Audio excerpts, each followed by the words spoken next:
Vážení občania, vás tam pri prvom luxusnom a evidentne určite nie poslednom videu na novom kanáli Mrduch Svatý. A toto video sa nebude týkať ničoho iného, ako prečo sa stretávame na tomto novom kanáli. A stretávam sa tu z veľmi jednoduchého dôvodu, pretože YouTube, čo sa nestalo?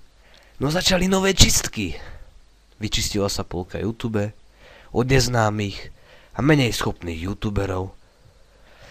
No, proste neviem, či mal kapacity alebo iných nepotrebných vecí, ale proste som tu.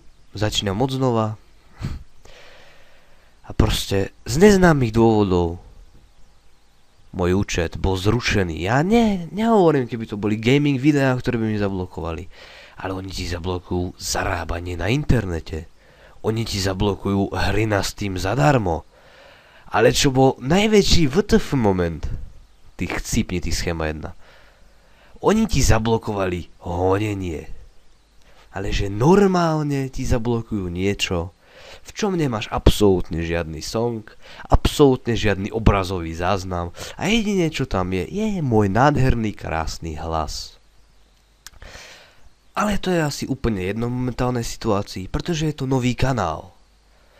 Na tomto novom kanáli v prvom rade reuploadujem niektoré tie videá, čo sa týka básní a zarábania na internete. No a potom uvidíme, akým smerom sa uberieme ďalej.